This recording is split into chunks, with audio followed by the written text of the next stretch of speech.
नमस्कार दोस्तों, स्वागत है आपका हमारे इस YouTube चैनल पे। तो आज है हमारा ग्रेविटेशन चैप्टर का लेक्चर नंबर 3। ठीक है, इससे पहले हम लोगों ने लेक्चर 1 और लेक्चर 2 कंप्लीट कर लिया है और उसके अंदर काफ़ी कुछ कवर हुआ है। ठीक है, जैसे कि हम लोगों ने बेसिक को पढ़ा था, gravitation, circular motion, centripetal force क्या होता है वो पढ़ा था, फिर केपलर्स लॉ पढ़ा था, 3 लॉ थे उसके। फिर फोर्थ टॉपिक हम लोगों ने Newton's universal law of gravitation, फिर acceleration due to gravitational force of earth. ठीक है, तो ये फर्स्ट, सेकेंड, थर्ड, फोर्थ और फिफ्थ ये सारे टॉपिक्स हमारे हो गए हैं। ये बचे हुए 2 टॉपिक आज के लेक्चर में कवर होंगे। ठीक है, फ्री फॉल और एस्केप वेलोसिटी। तो ये दोनों टॉपिक्स इस चैप्टर में कवर होंगे इस लेक्चर में। और अगर आप हमारे चैनल पे नए हैं तो पहले हमारे पुराने 2 लेक्चर्स को जरूर जाकर देख लीजिए। ठीक है, पहले वो देख लीजिए, उसके बाद इस चैप्टर को पढ़ना। उसका लिंक मैं आप लोगों को डिस्क्रिप्शन में दे दूंगा। तो आगे चलते हैं। ठीक है, जैसा कि स्क्रीन पे आप सब देख सकते हो, यहाँ पे लिखा हुआ है फ्री फॉल।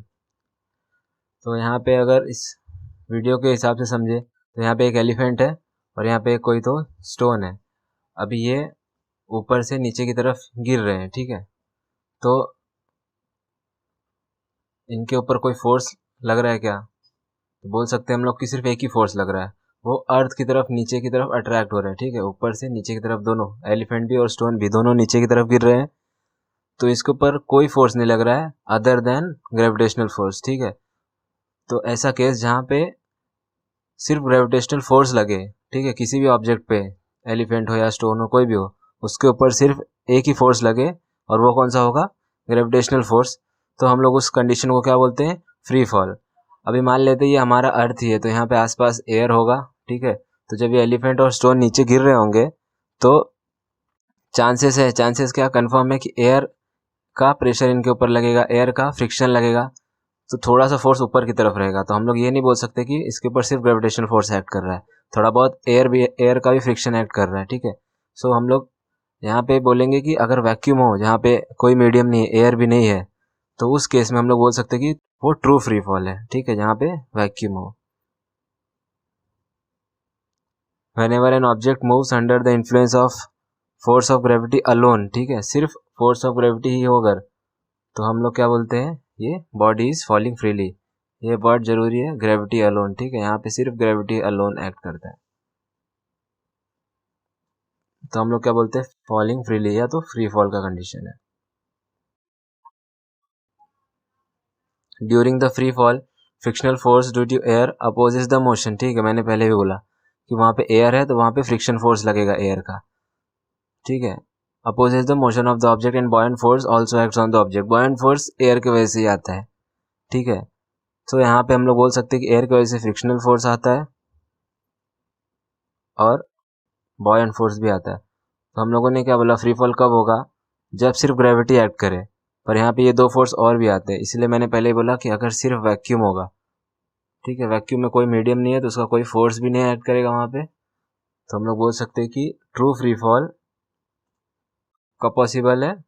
सिर्फ वैक्यूम में। ठीक है, तो the true free fall is possible only in vacuum. ठीक है, so we can use Newton's equation of motion for freely falling body. अगर कोई बॉडी, जैसे वहाँ पे हमारे एग्जाम्पल में एलिफेंट ऊपर से नीचे गिर रहा था, जब वो ऊपर था तो उसकी वेलोसिटी कितनी थी?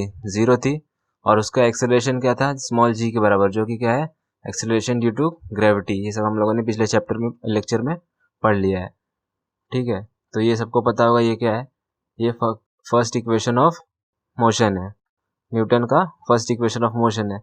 तो इसमें हम लोग को कुछ नहीं, फ्री फॉल का कंडीशन अप्लाई करना है। तो फ्री फॉल में क्या होता है? यू कितना है? 0 है। ठीक है, यहाँ पे यू क्या है? 0 है, तो वहाँ पे 0 पुट करना है, और ए की जगह पे क्या पुट करना है? Small G, acceleration due to gravity, क्योंकि वो सिर्फ अर्थ के ग्रेविटी के फोर्स की वजह से गिर रहा है, तो यहाँ पे एक्सेलरेशन भी कौन सा रहेगा? Acceleration due to gravity. तो ये कैसा बन जाएगा? v is equal to G T.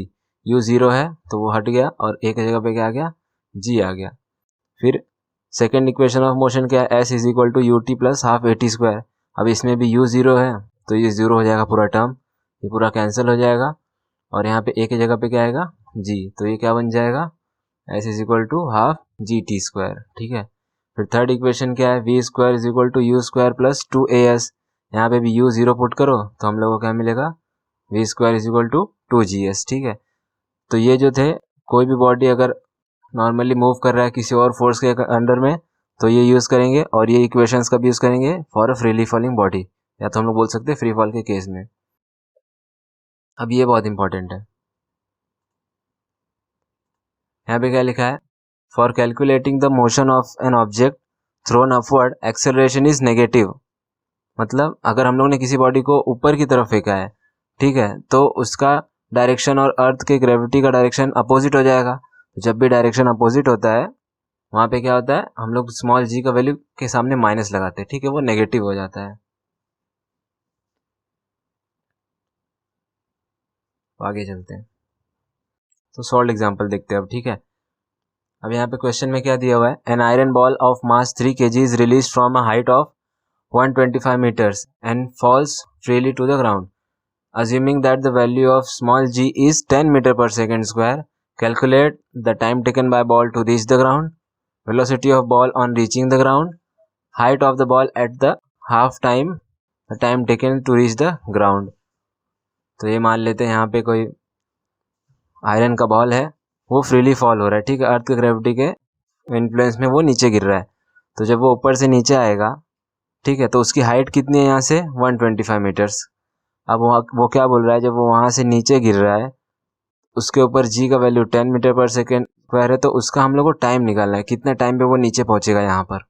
और क्या निकालना है, velocity of the ball on reaching the ground, मतलब जब वो यहाँ से नीचे आया तो उसकी वेलोसिटी क्या रहेगी, जस्ट नीचे ग्राउंड को टच करने से पहले या टच करते ही उसकी वेलोसिटी कितनी होगी। थर्ड क्या निकालना है, the height of the ball at half time, ठीक है, टोटल टाइम जितना भी लगेगा उसके हाफ टाइम में वो यहाँ से यहाँ तक की हाइट कितनी होगी उसकी, ठीक है। चलो सॉल्व करते हैं। यहाँ पे मास दिया हुआ है इसका 3 kg, ठीक है। डिस्टेंस ट्रेवल बाय बॉल, कितना डिस्टेंस ट्रेवल कर रहा है, उसकी जितनी टोटल हाइट रही होगी, तो यहाँ से यहाँ तक कितना है 125, ठीक है। फिर उसका initial velocity u is equal to 0 होगा, पहले ही बताया फ्री फॉल का कंडीशन है, इनिशियल वेलोसिटी यहाँ पे क्या रही थी 0, और एक्सेलरेशन ड्यू टू ग्रेविटी का वैल्यू कितना दिया है 10 मीटर पर सेकेंड स्क्वायर, ये हम लोग को अज्यूम करना है। अब Newton second equation of motion हम लोग को यूज़ करना है यहाँ पे, वो क्या होता है, S is equal to U T plus half A T square. अब हम लोगों ने तीनों इक्वेशन में से यही क्यों यूज़ किया, क्योंकि यहाँ पे डिस्प्लेसमेंट एस है और अपने पास एस दिया हुआ है, ठीक है, तो हम लोग ये वाला यूज़ कर सकते हैं। और हम लोग को टाइम भी निकालना है, तो टी है यहाँ पर, ठीक है, तो इसलिए सेकंड इक्वेशन ज़्यादा सही पड़ेगा। सारी वैल्यूज जो दी हुए पुट करो यहाँ पे, एस के जगह पे क्या पुट किया 125, यू के जगह पे 0, यू 0 इंटू टी हो गया, plus half into 10 into T square, ठीक है। इसको सॉल्व करो तो अब यहाँ पे क्या हुआ, ये 2 1 जा 2 और ये 2 5 जा, ठीक है, तो यहाँ पे क्या बन गया 5 T square equal to 5 T square equal to 125। अब ये 5 और ये डिवाइड होके क्या बनेंगे 25, ठीक है। और यहाँ पे हम लोग क्या कर रहे हैं, स्क्वायर रूट लेंगे अगर, तो यहाँ पे क्या मिलेगा हम लोग को, टी स्क्वायर, ये स्क्वायर स्क्वायर रूट कैंसल, तो हम लोग को क्या मिलेगा T is equal to 5 second, ठीक है। इसका मतलब क्या है कि उसको कितना टाइम लगेगा नीचे आने में, 5 seconds total. The ball takes 5 second to reach the ground. अब सेकेंड क्वेश्चन क्या है, velocity on reaching the ball, तो हम लोग यहाँ पे first equation of motion use कर रहे हैं।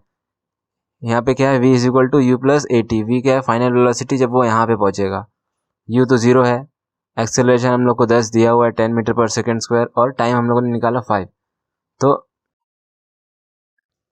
पुट करते हैं वैल्यू, तो आंसर क्या आएगा 50 मीटर पर सेकेंड। मतलब जब वो यहाँ से नीचे आएगा तो इसकी वेलोसिटी कितनी होगी 50 मीटर्स पर सेकेंड। अब velocity of ball on reaching the ground is 50 metre per second, हम लोग को ये सेकेंड आंसर मिल गया। अब तीसरा हाफ टाइम, उसने क्या बोला height of the ball at half time, तो हाफ टाइम मतलब टोटल टाइम कितना लग रहा है इसको 5, तो हाफ टाइम कितना हो जाएगा 5 का हाफ कितना होता है 2.5, ठीक है। अब मान लेते हैं बॉल यहाँ से जब नीचे गिर रहा है तो हाफ टाइम में एच डिस्टेंस ट्रेवल कर रहा है ऊपर से, ठीक है, तो अब सेकेंड इक्वेशन वापस यूज़ करेंगे, वही सेम है, H is equal to U T plus half A T square के जगह पे यहाँ पे है H is equal to U T plus half A T square. H क्या है? डिस्प्लेसमेंट। तो यहाँ से यहाँ तक जब वो आया तो जो भी डिस्टेंस ट्रेवल किया उसको हम लोगों ने मान लिया एच है। तो यहाँ पे वैल्यूज पुट करते हैं, तो यू तो वैसे भी 0 है, जब वो ऊपर यहाँ पे है, नीचे आ रहा है तो वो 0 है। फिर ये हाफ ए 10 दिया हुआ है, टी अभी हम लोग 2.5 ले रहे हैं, टोटल टाइम 5 सेकेंड है, तो उसका आधा कितना होता है? 2.5। इसको सॉल्व करेंगे तो हम लोग को आता है 31.25 मीटर। मतलब जब वो ऊपर से यहाँ तक आ रहा था तो उसको हाफ टाइम में, मतलब 2.5 सेकेंड में वो कितना डिस्टेंस ट्रेवल करेगा? यहाँ तक 31.25। अभी क्वेश्चन में क्या पूछा है? Height of the ball. Height of the ball, height कहाँ से आएगा? ग्राउंड से। तो ये हम लोग ने जो निकाला 31.25, वो क्या मिला हम लोग को? वो जो यहाँ से यहाँ तक आया। तो हम लोग क्या करेंगे, ये टोटल कितना है? 125 है ना, तो 125 में से 31.25 माइनस कर देंगे तो हम लोग क्या मिलेगा? 93 ठीक है, क्या मिलेगा? 93.75 मीटर। ठीक है, तो अब आगे चलते हैं, नेक्स्ट और एग्जांपल। यहाँ क्या दिया हुआ है? A tennis ball is thrown up and reaches a height of 4.05 metre before coming down. उस केस में जो भी बॉल था वो ऊपर से नीचे आ रहा था। यहाँ पे क्या हुआ है? हम लोगों ने इसको थ्रो किया ऊपर की तरफ, तो वो ऊपर की तरफ जा रहा है और उसने कितना हाइट अटेन किया? 4.05 metre. What was its initial velocity? तो ऊपर जब फेंके तो उसकी इनिशियल वेलोसिटी क्या थी? और क्या पूछा है? How much total time will it take to come down? नीचे आने के लिए कितना टाइम लगेगा? और उसने टोटल टाइम बोला है, मतलब यहाँ से ऊपर गया फिर वापस आने में ये टोटल टाइम उसको कितना लगेगा वो पूछा है। और स्मॉल जी का वैल्यू वापस से उसने बोला है 10 मीटर पर सेकेंड स्क्वायर लेना है। तो फॉर अपवर्ड मोशन हम लोग पहले कंसिडर कर रहे हैं जब वो बॉल ऊपर से नीचे से ऊपर जा रहा है। ठीक है, तो अपवर्ड मोशन के लिए तो कोई भी चीज़ तुम लोग फेंको ऊपर तो वो जाते जाते स्लो होते जाती है। ठीक है, एक टाइम आता है जब वो उसकी वेलोसिटी 0 हो जाती है, फिर वो ऊपर से नीचे आने लगता है। ठीक है, तो उसका फाइनल वेलोसिटी क्या होगा? इस केस में 0 होगा। ठीक है, क्योंकि फिर से बता देता हूँ, ऊपर हम लोग जब फेंक रहे हैं उसको तो जाते जाते उसकी वेलोसिटी एक टाइम आती है 0 हो जाती है। ठीक है, क्योंकि कोई भी चीज़ उड़ते ही तो नहीं जाती है, कोई भी पत्थर फेंको तो वो एक टाइम आता है कि वहाँ वो रुकता है फिर नीचे आता है। तो इसलिए फाइनल वेलोसिटी क्या हो गया उसका? 0। डिस्टेंस उसने कितना ट्रेवल किया पहले ही दिया हुआ है 4.05। एक्सेलरेशन यहाँ पे इंपॉर्टेंट है, अभी यहाँ पे ध्यान से देखो, एक्सेलरेशन क्या लिया हुआ है? -g। तो मैंने पहले ही बताया अभी फ्री फॉल जब बताया कि भी ध्यान दो, यहाँ पे ग्रेविटी का डायरेक्शन कहाँ पे है? नीचे की तरफ, और बॉल कहाँ जा रहा है? ऊपर की तरफ। तो मैंने बताया कि जब भी अपोजिट टू द ग्रेविटेशन जाएगा, ठीक है, तो वहाँ पे जी नहीं रहेगा, हम लोग जी के आगे क्या लगा देंगे? माइनस। ठीक है, तो यहाँ पे हम लोग -g ले रहे हैं, तो यहाँ पे आंसर वैल्यू क्या बन गया? -10। जब भी अपोजिट डायरेक्शन में जाएगा तो वहाँ पे नेगेटिव साइन आता है। हम यहाँ पे थर्ड इक्वेशन यूज कर रहे हैं, V square is equal to U square plus 2as। V square हम लोग को पता है ऊपर जाते वक्त फाइनल वेलोसिटी कितनी हो गई उसकी? 0 हो गई, तो v 0 हो जाएगा। u वो हम लोग को निकालना है, इनिशियल वेलोसिटी कितना था? 2a कितना दिया हुआ है? -10, और s 4.05 तो पुट करते हैं यहाँ पे। ठीक है, तो ये क्या बन जाएगा? -81, और ये उस तरफ जाएगा तो +81 बन जाएगा। ठीक है, 2 इंटू -10 इंटू 4.05 करोगे तो -81 आएगा, और वो LHS में जाएगा तो 81 बन जाएगा। फिर उसको रीअरेंज करो। अब यहाँ पे भी सेम हम लोग को क्या करना है? स्क्वायर रूट लेना है। u का स्क्वायर रूट u बन जाएगा, और 81 का स्क्वायर रूट कितना होता है? 9 मीटर पर सेकेंड। इसका मतलब इनिशियल वेलोसिटी कितना था उसका? 9 metre per second. The initial velocity of ball is 9 metre per second. ठीक है, अब मान लेते कि बॉल ऊपर पहुंच गया, अब वो ऊपर से नीचे आ रहा है। ठीक है, so now let us consider the downward motion of the ball. अब suppose ball takes time t seconds to come down, मतलब ऊपर पहुंच गया, ऊपर से नीचे आते वक्त क्या होगा? मान लेते हैं कि उसको t टाइम लग रहा है, t सेकेंड्स लग रहा है। अब कंडीशन अलग होगा, पहले हम लोगों ने केस लिया अपवर्ड मोशन के लिए, अब डाउनवर्ड के लिए लेंगे।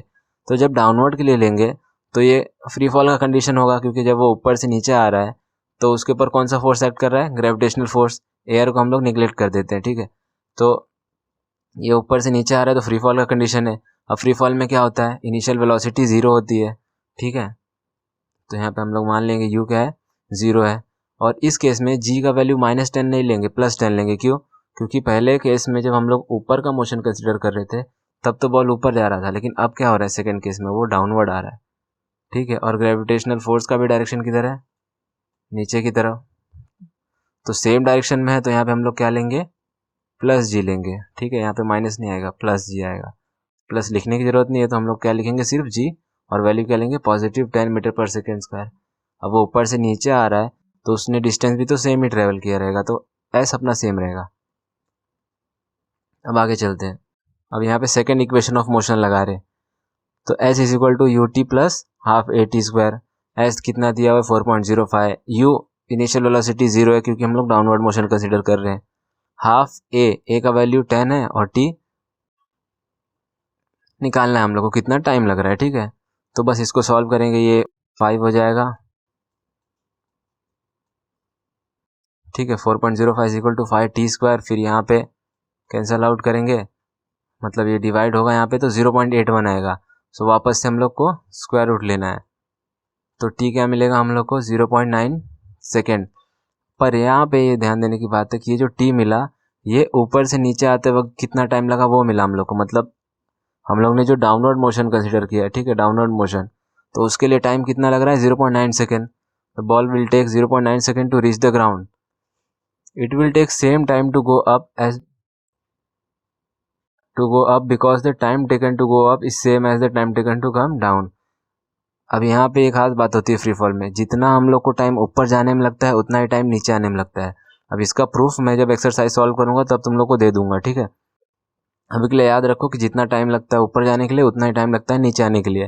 तो 0.9 सेकेंड लगा ऊपर से नीचे आने के लिए, तो उतना ही टाइम ऊपर भी जाने को लगा होगा। तो हम लोग को अगर टोटल टाइम चाहिए तो हम लोग क्या करेंगे? इसको 2 से मल्टीप्लाई कर देंगे।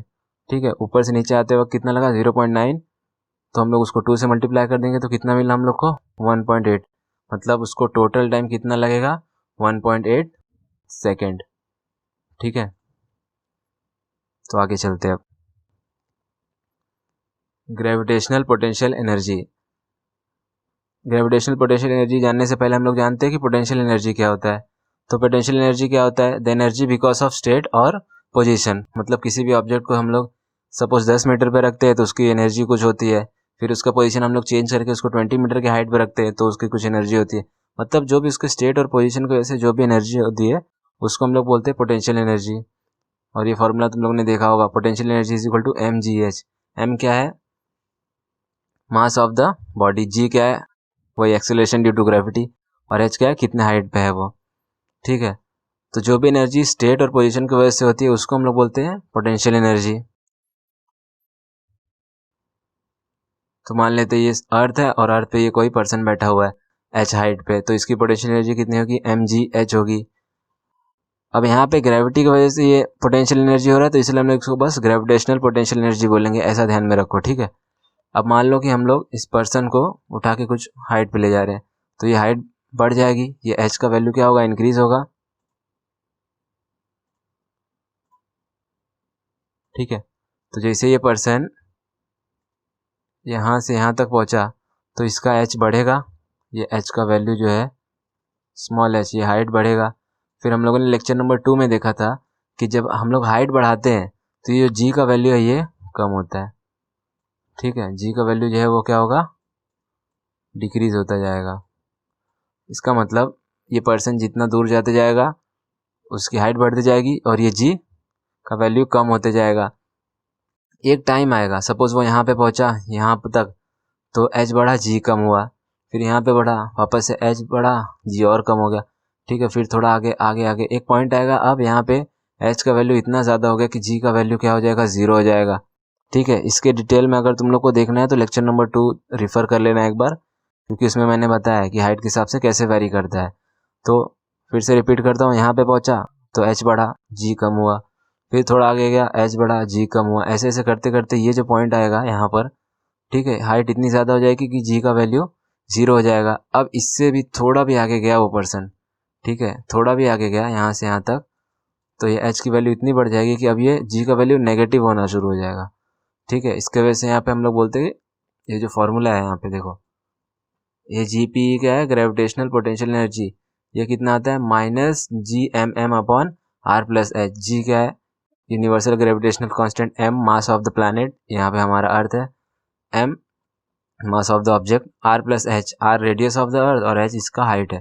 ठीक है, तो तुम लोग इतना याद रखो कि अर्थ की वजह से जो ग्रेविटेशनल फोर्स की वजह से पोटेंशियल एनर्जी इसके अंदर स्टोर होती है उसको क्या बोलते हैं, ग्रेविटेशनल पोटेंशियल एनर्जी।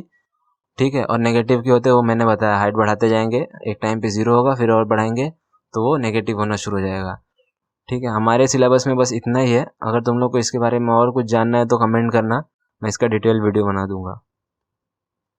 तो और आगे चलते हैं, एस्केप वेलोसिटी क्या होता है, तो इसको हम लोग कुछ इलस्ट्रेशन से समझते हैं। तो मान लेते हैं ये अर्थ है, मैंने इसको कुछ वेलोसिटी दिया इस रॉकेट को, तो वो थोड़ा सा ऊपर गया, लेकिन अर्थ उसको वापस से अट्रैक्ट कर लेगा तो रॉकेट वापस से नीचे आ जाएगा। फिर सेकंड केस में मैंने थोड़ा सा और वेलोसिटी बढ़ा दिया, तो ये थोड़ा सा और ऊपर जाएगा, लेकिन फिर अर्थ इसको खींच लेगा नीचे, तो ये नीचे गिर जाएगा। अब मैं क्या कर रहा हूँ, थोड़ा सा वेलोसिटी और बढ़ा देता हूँ, तो ये थोड़ा सा और ऊपर गया, लेकिन वापस से अर्थ उसको खींच लेगा। ठीक है, अब मैं थोड़ा सा और वेलोसिटी बढ़ा देता हूँ, तो इस केस में क्या होगा, रॉकेट ऊपर जाएगा और चले जाएगा। समझ में आया, मतलब फिर से फोर्थ केस में क्या हो रहा है, रॉकेट को एक वेलोसिटी दिया, फिर वो ऊपर गया और चले गया। तो ऐसा वेलोसिटी जहाँ पे वो अर्थ के ग्रेविटेशनल फोर्स को ओवरकम कर दे और वो चले जाए, ठीक है, फ्लाई हो जाए, तो उस वेलोसिटी को हम लोग क्या बोलते हैं, एस्केप वेलोसिटी। फर्स्ट केस में वेलोसिटी दिया, ऊपर गया पर वापस से नीचे आ गया। ठीक है, तो वो सफिशिएंट नहीं था, तो ये नीचे आ गया। फिर थोड़ा सा बढ़ाया, वो ऊपर गया, फिर नीचे आ गया, क्योंकि वो भी सफिशिएंट नहीं था। फिर मैंने थर्ड में और बढ़ाया, वो ऊपर गया, फिर नीचे आ गया। लेकिन फोर्थ में क्या हुआ, वो गया और ऊपर उड़ते ही चले गया। ठीक है, फ्लाई हो गया। तो ऐसा वेलोसिटी जहाँ जो अर्थ के ग्रेविटेशन फोर्स को ओवरकम कर दे उसको हम लोग क्या बोलते हैं, एस्केप वेलोसिटी। ठीक है, a particular value of initial velocity of any object, the object is able to overcome downward pull by the earth and can escape the earth for ever. क्या बोल रहा है, एक ऐसा इनिशियल वेलोसिटी किसी भी ऑब्जेक्ट का, ठीक है, जिसकी वजह से वो ओवरकम कर लेता है किसको, डाउनवर्ड पुल। डाउनवर्ड पुल किसकी वजह से आता है, पुल मतलब खींच रहा है कोई, तो डाउनवर्ड पुल किसकी वजह से आता है, अर्थ के ग्रेविटेशनल फोर्स की वजह से, तो उसको वो एस्केप कर जाता है। ठीक है, इसीलिए हम लोग इसको क्या बोलते हैं, escape velocity, and it will not fall back. ठीक है, फर्स्ट सेकंड थर्ड केस में रॉकेट ऊपर जा रहा था, फिर फॉल बैक हो जा रहा था ना नीचे, लेकिन फोर्थ केस में क्या हुआ, रॉकेट चलता है, उड़ गया ऊपर पूरी तरह से। ठीक है, लॉन्च हो गया हम लोग बोल सकते हैं, तो वो नीचे कभी नहीं आने वाला। तो उस वेलोसिटी को हम लोग क्या बोलते हैं, escape velocity. We can determine its value by using law of conservation of energy. Law of conservation of energy क्या बोलता है कि energy is neither created not destroyed, मतलब एनर्जी को ना तो बनाया जा सकता है ना तो डिस्ट्रॉय किया जाता है, बस वो ट्रांसफॉर्म होता है एक फॉर्म से अनदर फॉर्म में। ठीक है, पानी से हम लोग बिजली बनाते हैं तो वहाँ पे क्या होता है, वाटर का पोटेंशियल एनर्जी कन्वर्ट हो जाता है इलेक्ट्रिसिटी में। ऐसे बहुत सारे ट्रांसफॉर्मेशन होते हैं। ठीक है, तो वो कंजर्वेशन ऑफ एनर्जी से आता है। तो मान लेते कोई एक ऑब्जेक्ट है जिसका मास m है, तो सरफेस, दो कंडीशन लेंगे हम लोग, सरफेस ऑफ अर्थ और एक बहुत दूर। तो on the surface of the earth, ठीक है, सरफेस ऑफ अर्थ या एट हाइट h है, तो उसका काइनेटिक एनर्जी कितना होगा, फॉर्मूला क्या होता है, हाफ mv²। अब ये ESC लिखा है मतलब एस्केप वेलोसिटी, अब हम लोग एस्केप वेलोसिटी की बात कर रहे हैं ना, तो यहाँ पे हाफ mv² में जो वेलोसिटी होता है वहाँ पे हम लोग एस्केप वेलोसिटी लिखेंगे। फिर पोटेंशियल एनर्जी, अभी हम लोगों ने देखा ग्रेविटेशनल पोटेंशियल एनर्जी का फॉर्मूला क्या है, -GMM/r+h, तो ये लिया। टोटल एनर्जी क्या होता है, टोटल एनर्जी को मान लेते E1 है, और टोटल एनर्जी क्या होता है, जितना काइनेटिक प्लस पोटेंशियल, तो kinetic energy plus potential energy. अब काइनेटिक एनर्जी कितना है, half mv escape square plus potential कितना है, -GMM/r+h। अब सेकेंड केस लेते हैं, एट इनफाइनाइट डिस्टेंस, इनफाइनाइट मतलब बहुत दूर है, इनफाइनाइट डिस्टेंस पे काइनेटिक एनर्जी क्या होगा, 0 होगा। क्यों, क्योंकि जब इनफाइनाइट डिस्टेंस पे कोई भी ऑब्जेक्ट जाएगा तो उसकी वेलोसिटी 0 हो जाएगी। अब वेलोसिटी 0 हो गई तो काइनेटिक एनर्जी भी 0 हो जाएगी। अब पोटेंशियल एनर्जी का फॉर्मूला वही -GMM/r+h ही होगा, पर हम लोगों ने क्या बोल दिया अभी, इनफाइनाइट डिस्टेंस, तो जो r+h का वैल्यू हो इनफाइनाइट है। ठीक है, तो ये इनफाइनाइट जब भी डेनोमिनेटर में आता है मैथमेटिकली, ठीक है, जब भी डेनोमिनेटर में आता है तो आंसर क्या हो जाता है, 0 होता है। ठीक है, मतलब 1/∞ 1/∞ इज इक्वल टू 0 होता है। तो यहाँ पे 1/∞ है तो 0। टोटल एनर्जी क्या होगा, यहाँ पे मान लेते हैं टोटल एनर्जी E2 है, तो वो भी सेम काइनेटिक प्लस पोटेंशियल होगा, पर यहाँ पे काइनेटिक भी 0 है, पोटेंशियल भी 0 है, तो टोटल एनर्जी कितना होगा, 0 होगा। अब हम लोग लगाते हैं law of conservation of energy. तो लॉ या प्रिंसिपल बोलो, जो भी बोलना है। So principle of conservation of energy क्या बोलता है, E1 is equal to E2, क्योंकि ना एनर्जी बनाई जा सकती है ना डिस्ट्रॉय की जा सकती है, तो जितनी एनर्जी यहाँ पर थी उतनी एनर्जी ऊपर भी होगी। सो E1 is equal to E2। E1 कितना मिला था, half mv² plus minus gmm/r+h, और ये कितना है, 0। तो बस इसको इस तरफ लेके जाओ यहाँ पर RHS में, ठीक है। तो यहाँ पे जब RHS में आया तो ये माइनस क्या हो जाएगा, प्लस बन जाएगा।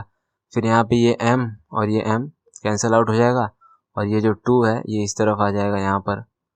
तो v² क्या बना,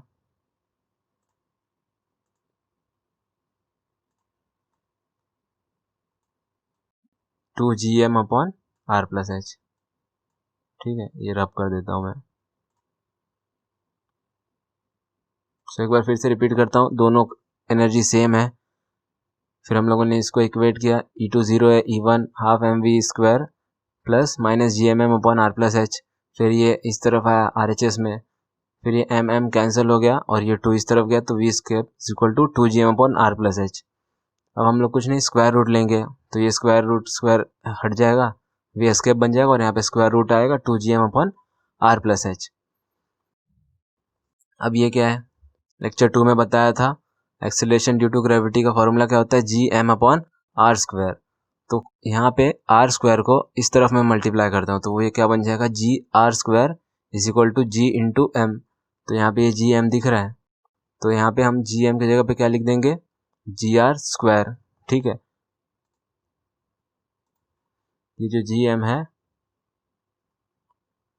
यहाँ पे हम लोगों ने क्या पुट कर दिया, gr²। तो ये क्या बन गया, यहाँ पे ये एक स्क्वायर और ये r कैंसिल हो जाएगा, तो यहाँ पे क्या बन जाएगा, 2gr, ठीक है, स्क्वायर रूट ऑफ 2gr। तो ये हम लोग बोल सकते हैं कि दो फॉर्मूला है हमारे पास एस्केप वेलोसिटी का, एक v is equal to 2gr और एक ये जो पहले मिला था हम लोग को, ये फर्स्ट वाला, ठीक है, अंडर रूट ऑफ 2gm/r+h। अब हम लोग क्या कर रहे हैं, यहाँ पे कुछ वैल्यूज पुट कर दे रहे हैं। अब हम लोग 2 है, g का वैल्यू सबको पता है 9.81, ठीक है, और r की जगह पे हम लोग मान लेते हैं अर्थ के सरफेस पे ही लेते हैं, जो हाइट h है वो स्मॉल है, बहुत ही स्मॉल है। तो ये मैंने लेक्चर 2 में पहले बताया था, अगर रेडियस ऑफ अर्थ के कंपेयर में हाइट बहुत छोटा होता है तो जी पे कुछ खास फर्क नहीं पड़ता, तो हम लोग वहाँ पे सिर्फ उसको निगलेक्ट कर देते हैं।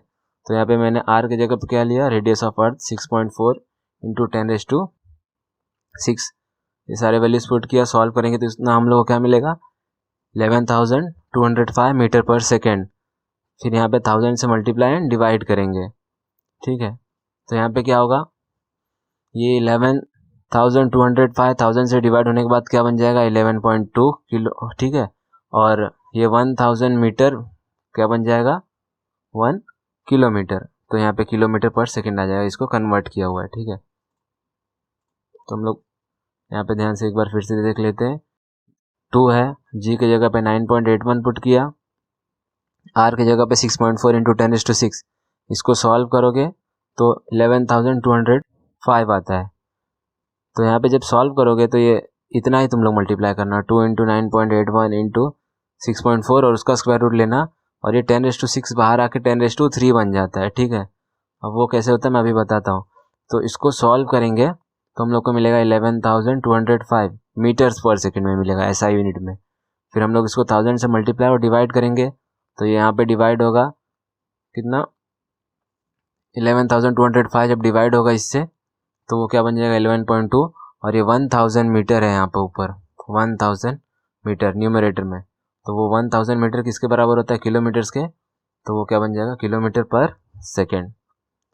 अब यहाँ पे मैंने जो बोला एक बार फिर से मैं बता देता हूँ, हम लोग 2 इंटू 9.81 इंटू 6.4 को मल्टीप्लाई करेंगे, और यहाँ पे ये जो 10⁻6 है इसका स्क्वायर रूट होगा 10⁻3 होगा। अब वो कैसे होता है, अब मान लेते हैं ऐसा स्क्वायर रूट ऑफ 10⁻6 है, तो एक्चुअली में क्या होता है, ये स्क्वायर रूट का मतलब होता है 1/2, तो ये 10⁻6, ये थोड़ा सा मिस्टेक हो गया, यहाँ पे लिखते हैं 10⁻6 जो है, और ये रूट का मतलब क्या है 1/2, तो ये पावर में मल्टीप्लाई होता है 1/2, ठीक है। तो ये 2 1 जा और ये 2 3 जा, तो हम लोग को क्या मिलता है 10⁻3। फिर उसके बाद यहाँ पे जो भी वैल्यू आएगा वो वहाँ पे तुम लोग उसको 10⁻3 से 10⁻3 मतलब है क्या 1000, ठीक है। तो वो 1000 से उसको मल्टीप्लाई कर दोगे तो तुम लोग को कितना मिलेगा 11,205 मीटर्स पर सेकेंड। फिर वहाँ पे ये कन्वर्जन मैंने बताया, ठीक है। अब एक सॉल्व एग्जांपल देखते हैं। यहाँ पे क्या लिखा है, calculate the escape velocity on the surface of the moon given the mass and radius of the moon to be 7.34 into 10⁻22 kg and 1.74 into 10⁻6 metre respectively. मतलब यहाँ पे मून का मास दिया हुआ है 7.34 into 10⁻22 और मून का रेडियस दिया हुआ है 1.74 into 10⁻6 मीटर। तो गिवन लिख लेते हैं। अब ये जी क्या है, यूनिवर्सल ग्रेविटेशनल कांस्टेंट 6.67 इंटू 10⁻⁻11, ये इसका वैल्यू है। Mass of the moon m हम लोग ने एज्यूम किया है कितना है 7.34 into 10⁻22। Radius of the moon r 1.74 into 10⁻6 metre दिया हुआ है, ठीक है। इसके वेलोसिटी का फॉर्मूला क्या है, √2gm upon r plus h या r, ठीक है। तो वैल्यूज पुट करते हैं, 2 के जगह पे 2 आ गया, g के जगह पे 6.67 इंटू 10⁻11 और m के जगह पे यहाँ पे मून है, ठीक है। तो मून आएगा, मून का मास 7.34 इंटू 10⁻22 और रेडियस 1.74 इंटू 10⁻6। इसको सॉल्व करोगे तो तुम लोग को वैल्यू आएगा। अब इसको सॉल्व कैसे करेंगे, तो ये 2 को 6.67 को पहले मल्टीप्लाई करो और ये 7.34 को मल्टीप्लाई करो एक साथ और उसको डिवाइड करो 1.74 से, और यहाँ पे ये 10⁻−11 है और ये 10⁻22 है, तो यहाँ पे वापस से अपना इंडाइसेस आएगा, कैसा 10⁻−11 इंटू 10⁻22। अब लॉ ऑफ इंडाइसेस क्या कहता है, अगर बेस सेम है, मतलब अगर हम लोग का लॉ देखें तो क्या है, a⁻, अगर m है मल्टीप्लाई बाय a⁻n है, ठीक है। सेम बेस रहता है तो पावर क्या बन जाता है, वो a⁻m प्लस n बन जाता है, ठीक है। सो यहाँ पे पावर क्या -11 22, तो उसको सॉल्व करेंगे तो -11 प्लस 22 10⁻11 बनेगा। फिर यहाँ पे ये बन जाएगा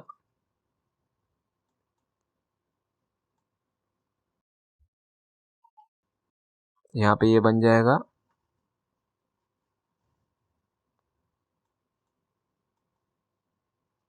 10⁻11 न्यूमरेटर में, और नीचे क्या रहेगा, ये अपना 10⁻6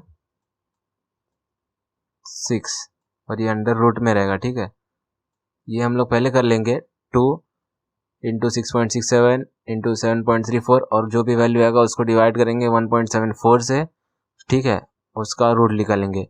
और मैं पावर्स का सिर्फ बता रहा हूँ, तो यहाँ पे इसका मैंने बताया सेम बेस है तो ये पावर ऐड होंगे तो बनेगा 11, और यहाँ पे जो 10⁻6 है, अब यहाँ पे भी बेस सेम है 10 और 10 है, लेकिन यहाँ डिवीजन में, तो जब भी डिवीजन में होता है मतलब ऐसा है a⁻m डिवाइडेड बाय a⁻n, तो यहाँ पे क्या बनता है, is equal to a⁻m minus n बनता है, पावर सब्ट्रैक्ट होते हैं। जब सेम बेस रहेगा और मल्टीप्लाई में रहेंगे तो वहाँ पे क्या आता है, प्लस होता है, और यहाँ पे अगर सेम बेस है और डिवीजन में है तो माइनस होता है। तो यहाँ पे ये क्या बन जाएगा, स्क्वायर रूट के अंदर 10⁻⁻6 5 बनेगा। ठीक है, तो इसको तुम लोग सॉल्व करोगे आगे तो तुम लोग को आंसर मिल जाएगा। अगर इसमें कुछ डाउट हो तो तुम लोग बोल देना। इसको सॉल्व करने के लिए मैं अलग से एक वीडियो बना दूंगा। अगर देखा जाए तो एग्ज़ाम में जो वैल्यूज़ दिया रहेगा वो सिंपल रहता है, ठीक है, तो वो इजीली कैंसिल आउट होके हम लोग को इजीली आंसर मिल जाता है। इस तरह से कॉम्प्लिकेटेड वैल्यूज़ नहीं देगा। फिर भी तुम लोग ट्राई कर लेना एक बार। तो जब सॉल्व करेंगे इसको तो आएगा 2372 metres per second SI unit में, क्योंकि सारी वैल्यूज़ मीटर में है और टाइम सेकेंड में है। ठीक है, तो यहाँ पे मीटर पर सेकेंड में आएगा। और इसको वापस से हम लोग क्या करेंगे, 1000 से मल्टीप्लाई एंड डिवाइड करेंगे। तो ये 2372 जब इससे डिवाइड होगा तो क्या बनेगा, 2.372। और ये 1000 मीटर जो है, ये जो 1000 मीटर्स है ये क्या बन जाएगा, किलोमीटर्स बन जाएगा। पहले भी हम लोगों ने देखा 1 kilometre is equal to 1000 metre होता है। तो ये क्या बन जाएगा, 2.372 किलोमीटर्स पर सेकेंड। ठीक है, तो इतना वेलोसिटी, एस्केप वेलोसिटी हम लोग को लगेगा सरफेस ऑफ द मून पे। तो escape velocity on the moon is 2.37 kilometres पर सेकेंड। सो आज हम लोग का लेक्चर 3 कंप्लीट हुआ और इससे चैप्टर भी ओवर हो गया। ठीक है, अब थोड़ा बहुत बचा हुआ टॉपिक है जो है gravitational waves, high tide, low tide और एलिप्स के बारे में मैं थोड़ा सा और बताऊंगा आने वाले वीडियोस में। तो चैनल को सब्सक्राइब करके रखो और ज़्यादा से ज़्यादा लोगों तक शेयर करो ताकि ज़्यादा से ज़्यादा लोग हमारे चैनल पर आएँ, सो दैट मैं ज़्यादा से ज़्यादा वीडियो भी बनाऊँ। ठीक है, so thank you very much.